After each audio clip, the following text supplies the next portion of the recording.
Iran पर अमेरिकी हमलों के बीच इजराइल का एक ऐसा राज खोला गया है जिसे सुनकर आप कहेंगे कि कोई देश ऐसा कैसे कर सकता है। दावों को सही माने तो इजराइल ने इतिहास का सबसे बड़ा खुफिया ऑपरेशन किया।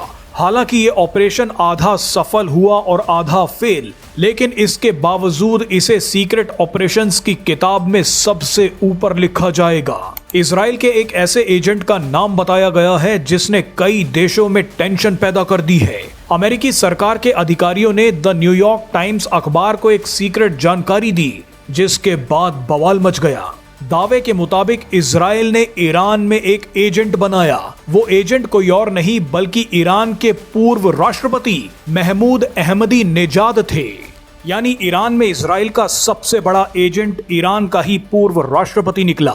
ये ऐसा मामला है मानो पाकिस्तान का कोई पूर्व प्रधानमंत्री भारत का एजेंट बन जाए और अपनी पूरी सरकार और सेना को मरवा दे। वैसे इस खबर के बाद सबसे ज्यादा खलबली पाकिस्तान में ही है। ऐसा क्यों है वो हम आपको आगे बताएंगे। बहरहाल अहमदी नेजाद पर हुए खुलासे ने ईरान की राजनीति को हिला दिया है। ताजा रिपोर्ट के मुताबिक ईरानी IRGC यानी ईरानी सेना ने महमूद अहमदी नेजाद को नजरबंद कर लिया है।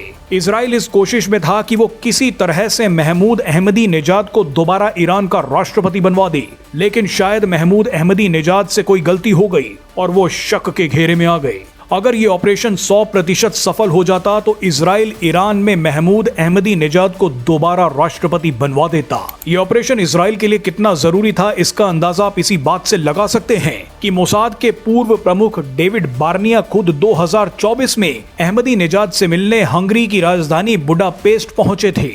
इस मुलाकात के तुरंत बाद मोसाद ने अमेरिकी खुफिया एजेंसी CIA को इसकी जानकारी दी थी। इजराइल ने अहमदी नेजाद के रहने और विदेशी यात्राओं का खर्च उठाने के लिए उन्हें गुप्त तौर पर पैसे भी दिए थे।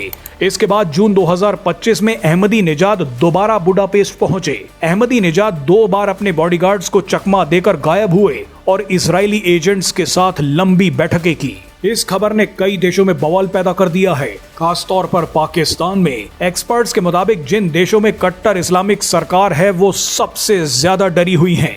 इन देशों की सरकारों को अब अपने छोटे बड़े सभी अधिकारियों पर शक होने लगा है।